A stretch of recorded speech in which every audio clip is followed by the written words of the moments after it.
आज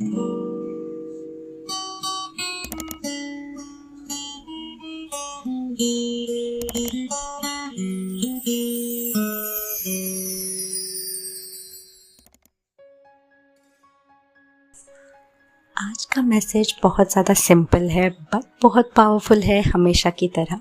मैसेज ये है कि आप अभी जहाँ भी हो, जैसी भी सिचुएशन में हो और जो भी हो उसके लिए थैंकफुल रहिए, ग्रेटफुल रहिए, क्योंकि एटलीस्ट आप उस सब से बाहर निकल कर यहाँ पर आए हो। या फिर अगर आपकी प्रॉब्लम्स अभी भी चल रही है तो आप जीवित हैं, आप सक्षम हैं, आप उस प्रॉब्लम को हैंडल कर रहे हैं बहुत अच्छे से, आप लड़ रहे हैं उस सिचुएशन से। और इससे ग्रेटफुल और क्या हो सकता है। हमें ऐसा लगता है कि अगर मैं ज़िंदा हूँ, लाइफ चल रही है तो कोई प्रॉब्लम्स ही नहीं आनी चाहिए। प्रॉब्लम्स तो महाभारत में भी आई थी, रामायण में भी आई थी, और यही सब उदाहरण देने के लिए ही तो ये सारी रची गई थी चीज़ें, राइट। हमें सिखाने के लिए, समझाने के लिए कि life is not going to be same all the time. Ups and downs होते ही रहेंगे, लेकिन उस अप्स एंड डाउन्स में भी खुद को अच्छे से कैरी करना, सिचुएशन को बखूबी हैंडल करना और उसमें से एक विजेता की तरह निकल कर आना, उसी का तो नाम ज़िंदगी है। Take it as a challenge कि ठीक है, ये चीज़ें आ गई, इससे भी हैंडल कर लेंगे, उसे भी हैंडल कर लेंगे, वो भी हैंडल कर लेंगे। जब हम इतना ज़्यादा स्ट्रेस ले लेते खुद पे कि हाय मेरे साथ ही ऐसा हो रहा है, ये प्रॉब्लम है, वो प्रॉब्लम है, तो वो हमें और ज़्यादा डिफ़िकल्ट बना देगी हैंडल करना। But when you handle it with a smile it becomes easy. मैं आपको आज एक बहुत अच्छा एग्जाम्पल दूंगी। एक बच्चा है जिसे स्कूल में अभी एडमिशन लिया है, उसका फर्स्ट डे है। वो जाता है स्कूल में लेकिन बहुत रोता है, एज़ यूजुअल हर बच्चे रोते हैं ऑलमोस्ट।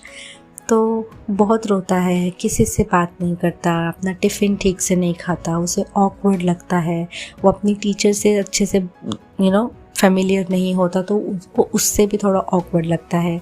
वो यहाँ वहाँ अपनी मम्मी को ढूंढता है, बहुत याद करता है, कोई उससे बात नहीं करता, कुछ लोग उसका टिफ़िन भी छीन लेते हैं। तो बहुत सारी चीज़ें हो रही हैं उस बच्चे के साथ which is making him cry more. और वो और उदास हो रहा है कि क्यों मेरे साथ ये सब कर रहे हैं, क्यों मुझे मम्मी ने ऐसी गंदी जगह पे भेजा। लेकिन अगर हम जूम आउट करके दूर से इस सिचुएशन को देखें, बहुत दूर से तो वो बच्चा कितना लकी है कि वो स्कूल जा पा रहा है। उसकी उम्र के बच्चे बाहर घूम रहे हैं सड़कों पर बिना चप्पल के, बिना कपड़ों के, पता नहीं उनको नशा वशा क्या करवाया जाता है। वो उनके पास खाने के लिए वो आई कांट इवन इमेजिन कि यार 3-4 साल के बच्चे मांग के खाना खा रहे हैं। उनके सबकॉन्शियस में, दिमाग में, ज़िंदगी में यही बैठ जाएगा कि मांगनी पड़ती हैं चीज़ें, पैसा, खाना, सब मांगना पड़ता है। तो क्या वो जो स्कूल जाने वाला बच्चा है, क्या वो बेटर जगह पे नहीं है? पर क्या ये बात उस बच्चे को पता है? नहीं। उस बच्चे को तो सिर्फ अभी उसकी प्रॉब्लम्स दिख रही कि मेरी बहुत सारी प्रॉब्लम्स है। उसी तरीके से हम भी हमारे लाइफ में ज़िंदा हैं, सांस ले रहे हैं और यहाँ पर अभी बैठकर ये मैसेज सुन रहे हैं, बोल रहे हैं। इससे बड़ी बात और कोई नहीं हो सकती। और ये मैं सिर्फ आपको नहीं समझा रही हूँ, पता है, मैं ये खुद को भी समझा रही हूँ कि सच में मैं ये सब कर पा रही हूँ। इससे बड़ी बात और क्या है लाइफ में। तो किस बात के लिए हम सैड हैं, किस बात के लिए उदास हैं? हस्बैंड वाइफ, रिलेशनशिप्स, सास ससुर, exams, friends, loneliness, girlfriend, breakup, ये सारी चीज़ें तो हैं, लेकिन ये सारी चीज़ें तभी हैं जब आप हो। और कभी कभी लोगों को ऐसे थॉट्स आते कि काश मैं ही नहीं होती तो ये प्रॉब्लम्स भी नहीं होते, पर ऐसा नहीं होता। इतना सिंपल होता तो ये पूरी दुनिया है ना आज खाली होती, ये धरती खाली होती और कोई नहीं होता इस पे, क्योंकि ऐसा कोई नहीं है जिसकी लाइफ में प्रॉब्लम्स नहीं है। वो अनंत अंबानी इतने रिच होकर भी वो बीमार हैं, ही इज़ ऑन मेडिकेशंस। क्या फ़ायदा इतने पैसों का, इतनी लाइफ का, जब ऐसे ही रहना था। even the money cannot make him happy। तो ऐसा नहीं है कि किसी के भी लाइफ में प्रॉब्लम्स नहीं है, सबके लाइफ में प्रॉब्लम्स हैं। और आप यहाँ पर आए हो अलग अलग चैलेंजेस फेस करने के लिए, उन सब चैलेंजेस को अच्छे से पार करके हमको निकलना है। और जब हमारा मन अच्छा होगा ना, हम सारी चीज़ों को बहुत अच्छे से हैंडल कर पाएंगे। मान लीजिए मुझे डॉक्टर बनना है, लेकिन मेरी पर्सनालिटी ऐसी है कि मेरा पढ़ाई में मन नहीं लगता, मैं बहुत उदास रहती हूँ, मैं खुद को बुद्धू समझती हूँ और मुझे ऐसा लगता है कि लोग भी मुझे बुद्धू ही समझते हैं। मुझे बहुत प्रेशर आता है कि मेरे पेरेंट्स भी मुझे बुद्धू, नकारा, यूज़लेस समझते हैं और मैं कुछ नहीं कर सकती और कुछ नहीं बन सकती, पर मुझे बनना डॉक्टर है। अब आपने देखा मैं खुद के बारे में क्या क्या सोचती हूँ, क्या मेरे बिलीफ सिस्टम है, क्या ये बिलीफ सिस्टम एक डॉक्टर से मैच होता है? मतलब क्या ये दोनों सेम लेवल की फीलिंग्स है?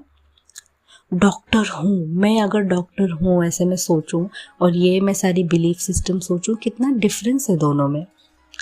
और आप कब चीज़ें पाते हो, कब हासिल करते हो? जब आप सेम लेवल पे वाइब्रेट करते हो। अगर मुझे डॉक्टर बनना है तो मुझे ये सारी चीज़ें अपने बारे में चेंज करनी होंगी, मुझे अपना थॉट्स चेंज करना होगा, मुझे खुद को बोलना होगा कि नहीं, मैं बहुत स्मार्ट हूँ, मैं सब समझती हूँ, मैं सब कर सकती हूँ, मेरा फोकस सबसे 1 नंबर फोकस है। मेरे पेरेंट्स मुझ पर बहुत प्राउड है। तो ये सारे आपको अपने थॉट्स को चेंज करना है। भले ही आपको आसपास वैसा होता हुआ नहीं दिख रहा है, but keep saying this to yourself and things will change. और आप मैं खुद के अंदर जब मैं डॉक्टर हूँ तो डॉक्टर की तरह जब मैं सोचने लगूँगी, एक्ट करने लगूँगी, पढ़ने लगूँगी, तब मेरे अंदर वो कॉन्फिडेंस आएगा, तब मैं डॉक्टर वाली लेवल पे वाइब्रेट करूँगी और फिर मेरी विश मैनिफेस्ट होगी। कहने का तात्पर्य ये है कि आप हो इसीलिए आपके आसपास की दुनिया है, इसलिए खुद का ख्याल रखो और आपके अंदर जो मन है ना, उसके वजह से आप अपनी दुनिया को बेहतरीन बना सकते हो। इसलिए अपने मन का, अपने विचारों का भी ख्याल रखो। ना चॉइस हमारी है कि हमको कैसे जीना है, घुट घुट के, सोच सोच के, मर मर के जीना है या हैप्पीली जीना है। यही था आज का message. Thank you so much for listening. Bye.